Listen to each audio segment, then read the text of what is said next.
Hey everybody, welcome back to U.S. History. This is our last section of notes for the unit, so go ahead and get your notes out and let's get started. So we got to transition to Richard Nixon, who's the next president. He was Eisenhower's VP and had lost to JFK in the 1960 election, but then he wins office in 1968, and he vows to end the war in Vietnam. However, the war lasts for 4 more years, and 20,000 more Americans will die under Nixon in the Vietnam War. So in 1969, we have our first troop withdrawals, but we're still fighting. And negotiations to end the war were taking place, but going nowhere. The U.S. wanted all North Vietnamese troops out of South Vietnam and South Vietnamese government to remain intact. The North Vietnam forces wanted the U.S. troops out of South Vietnam and to establish a coalition government that included the Viet Cong.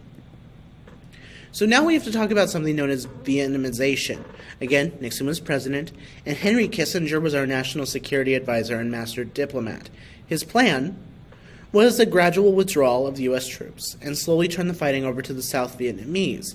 The plan was dependent on the ARVN's ability to fight.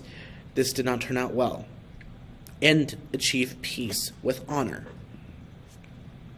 So, in 1969, the first 25,000 troops were withdrawn, and over the next 3 years, the amount of combat troops there would be reduced from 500,000 to 25,000.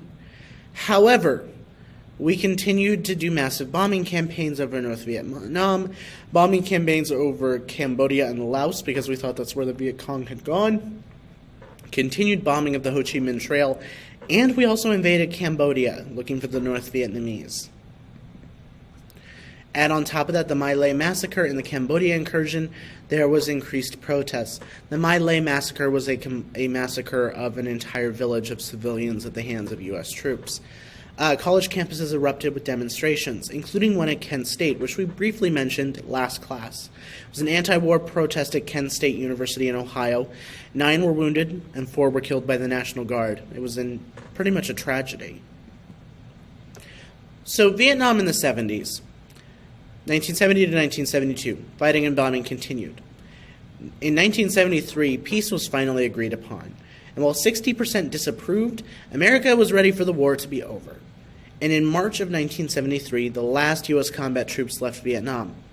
The fighting would continue between North and South Vietnam until 1975, until the fall of Saigon, which was the South Vietnamese capital. South Vietnam then surrendered to North Vietnam. So some aftermath.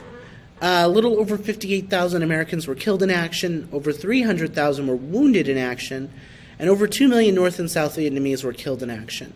It left Southeast Asia extremely unstable, leading to future wars in Cambodia, and Vietnam created an inherent distrust of the government, and returning Vietnam vets faced indifference and hostility upon their return. There was no parades. 15% of the 3 million that served suffered from PTSD. Most of them experienced unemployment, drug addiction, and out of any of our veterans in the United States, they have the highest suicide rate. Now, the North Vietnamese would then unite Vietnam as a communist country, and 400,000 South Vietnamese were imprisoned or put in labor camps. Then Cambodia entered into its own civil war, led by the Khmer Rouge, led by Pol Pot, which resulted in a genocide of 1 million Cambodians being killed. So that's really kind of where we're going to leave things there. So that is it for notes for today. What you're going to do now is access your review guide on Google Classroom. That is your assignment for today. Bye, guys.